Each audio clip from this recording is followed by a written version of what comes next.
Hello and welcome to all of you. मैं आप सभी का हमारे स्टूडियो लेक्चर में बहुत बहुत स्वागत करता हूं। होपफुली आप बहुत अच्छे होंगे और अपने एग्ज़ाम की तैयारी कर रहे होंगे। जैसे कि आपको पता है कि इस साल फिर से लॉकडाउन हो चुकी है। मैं बात कर रहा हूं 2021 की, और ये मंथ है आपके अप्रैल का। सो देखिए दोस्तों, जैसे कि आप सभी को पता है कि मैं आप सभी के लिए पहले भी वीडियोज़ प्रोवाइड कराता रहा हूँ। तो इस बार भी मैंने डिसाइड करा है कि आप सभी को वीडियोज़ प्रोवाइड कराऊंगा। बट इस बारी जो है हम इंग्लिश मीडियम को भी अपने कंसिडर में करेंगे और इंग्लिश मीडियम के लिए सबसे पहले वीडियोस प्रोवाइड कराएंगे। ये जो लेक्चर है हमारा कम्प्लीटली हिंदी और इंग्लिश में होगा। तो देखिए, पहला पार्ट मैंने इसका अपलोड कर दिया है। अगर आप इसे देखना चाहते हैं तो पहले आप पहले पार्ट को देखिए, जिसमें मैंने इस चैप्टर का इंट्रोडक्शन बताया है। चैप्टर का नाम है where when and how. Okay, इसका इंट्रोडक्शन मैंने समझाया है, बहुत ही अच्छे से समझाया है, आपको बिल्कुल समझ में आएगा, आसानी से समझ में आएगा।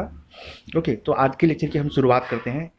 Geography in history. Geography in history मतलब यहाँ पे देखिए क्या है कि कई सारे जियोग्राफिकल ऐसे कुछ कुछ बातें होती हैं जो कि हिस्ट्री से रिलेटेड होती हैं।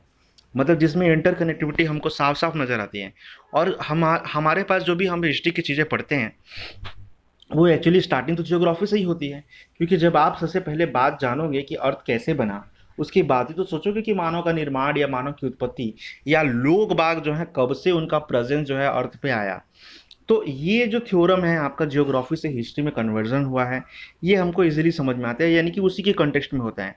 तो यहाँ पे देखिए, यहाँ पे बताया गया है कि first the event of history takes place within the geographical context. एक तो जियोग्राफिकल कंटेक्स्ट में होता है हिस्ट्री के जितने इवेंट्स होते हैं। दूसरी बात जो है हमको यहाँ देखने से ये समझ में आती है, सेकंड चीज जो है कि motivated by people's perceptions correct और अदरवाइज ऑफ जियोग्राफिक कंटेक्स्ट। कई सारे लोग जो हैं, जो हिस्ट्री से रिलेटेड लोग रहे हैं, हिस्ट्री से बिलोंग करने वाले लोग रहे हैं, ये लोग क्या होते हैं, ये लोग एक्चुअली जो है जियोग्राफी से ही मोटिवेटेड हो पाते हैं। क्योंकि जब उनको पता चलता है कि हाँ, ऐसी ऐसी जगहों पे खुदाई से ऐसी ऐसी चीज़ें निकल के आ रही हैं जो कि जियोग्राफिकल रिलेटेड है, तो फाइनली वहाँ जाते हैं, उसकी स्टडी करते हैं, वहाँ के कल्चर को समझने की कोशिश करते हैं। तो यही सब तो काम होता है दोस्तों इन आर्कियोलॉजिस्ट का। सो फाइनली हमको इस तरीके से इनके बारे में पता चल जाता है। दूसरी बात है, जो मैप बनाने का काम करते हैं कि ये इंडिया का नक्शा है, इंडिया का मैप है, ये फॉरेन का मैप है या वर्ल्ड मैप है, तो ये कौन जो बनाते हैं या इसकी स्टडी करते हैं, उसको कहा जाता है कार्टोग्राफी। क्या कहा जाता है? कार्टोग्राफी के नाम से जाना जाता है। उसके बाद देखिए आपका न्यू टॉपिक है, न्यू एंड ओल्ड टर्मिनोलॉजी। ये एक्चुअली क्या बता रहा है?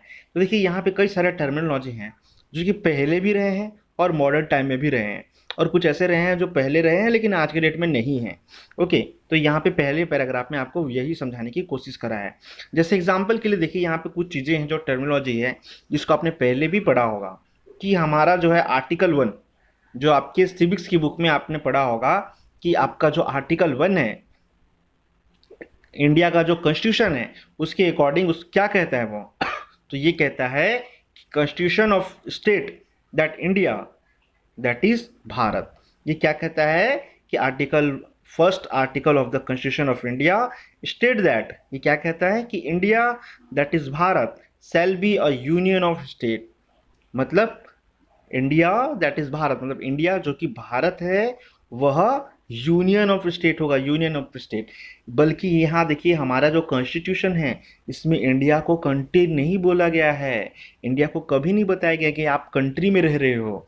ओके, बल्कि क्या कहा गया, आप यूनियन ऑफ स्टेट्स हो। यूनियन ऑफ स्टेट्स मतलब कई सारे छोटे छोटे जो स्टेट्स हैं, जैसे छत्तीसगढ़ है, एमपी है, गुजरात है, महाराष्ट्र है, पंजाब है, तमिलनाडु है, ओके, हरियाणा है।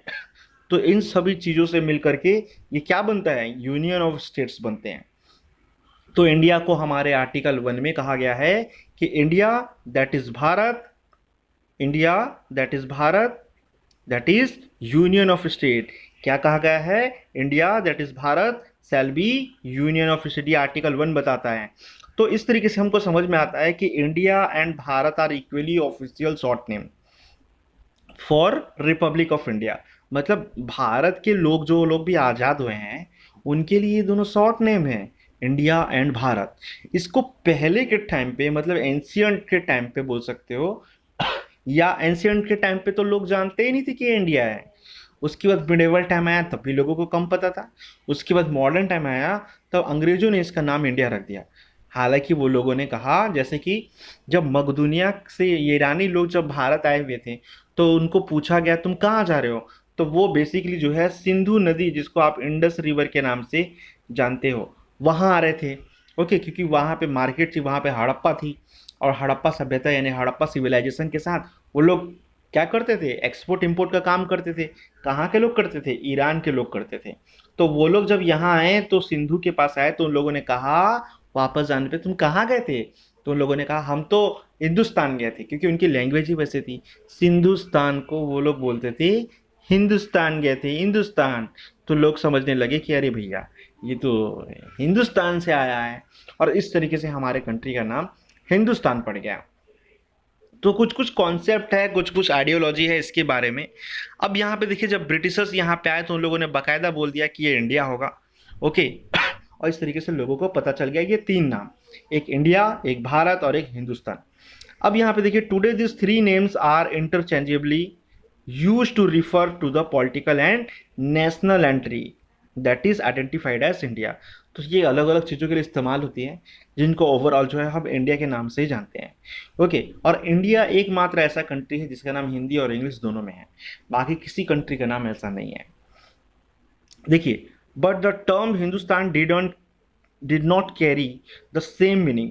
हिंदुस्तान से तो ऐसा पता नहीं चलता कि वो यूनियन ऑफ स्टेट होगा, क्योंकि हिंदुस्तान से तो ये पता चलता है कि ये हिंदुओं का स्थान होगा। अब इसीलिए जो है इस नाम को ज़्यादा उतना रुतबा नहीं दिया गया, इसको ज़्यादा इंपॉर्टेंस नहीं दिया गया, क्योंकि ये नाम जो है देखिए दोस्तों, वो तो ईरानियों के टाइम पे था ना, जब ईरानी इंडिया आ रहे थे।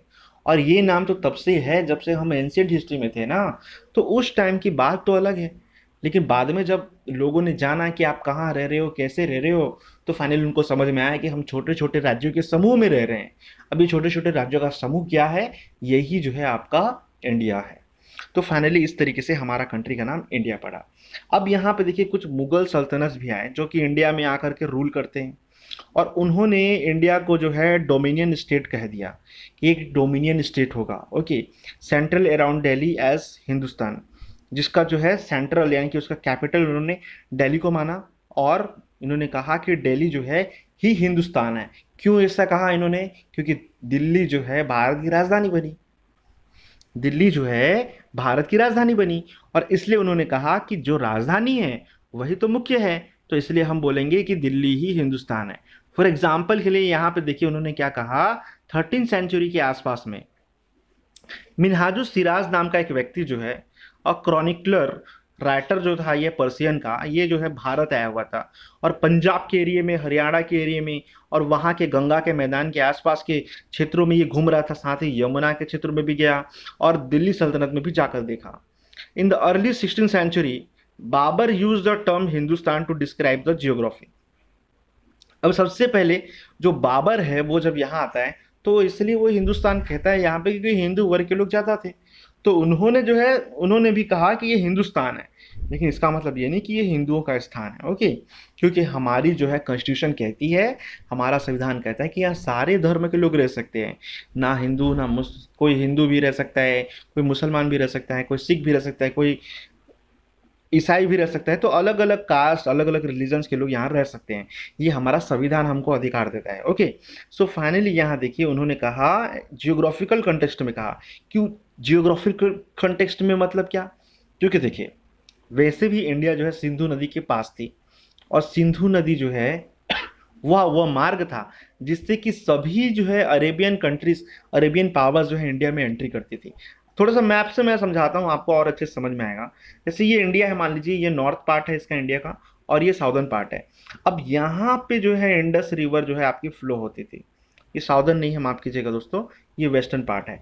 यहाँ पे इंडस रिवर जो है फ्लो होती है और जाकर के अरेबियन सी में गिर जाती है।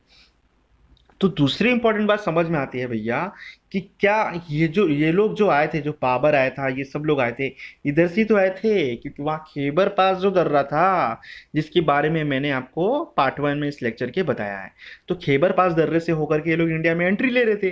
तो ये लोग सबसे पहले कहाँ पे मुलाकात हुआ इनका इंडिया से, सिंधु रिवर के पास में, यानी कि इंडस रिवर के पास में।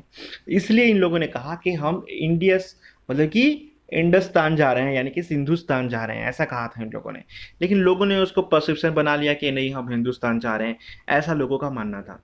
ओके, इस तरीके से जियोग्राफिकल जो फौना था उसके अकॉर्डिंग इनको लगा कि हाँ भाई हम इसको हिंदुस्तान बोल सकते हैं। ओके, अब यहाँ देखिए यहाँ के जो कल्चर है, यहाँ के लोग हैं जो सब कॉन्टिनेंट में, यहाँ इंडिया के सब कॉन्टिनेंट में रहते हैं, उन सबकी एक अलग ही थ्योरी रही।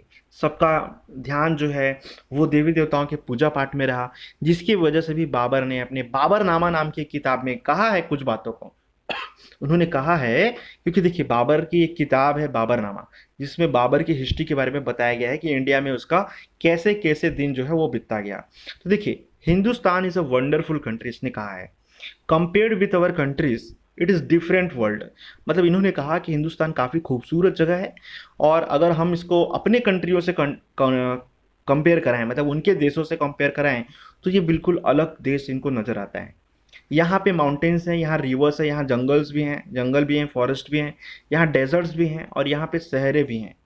यहाँ पे किसानी भी होती है, मतलब फार्मिंग का काम होता है, कल्टीवेशन होता है। यहाँ एनिमल और प्लांट्स को भी अच्छे से रखा जाता है, उनसे भी मोहब्बत की जाती है।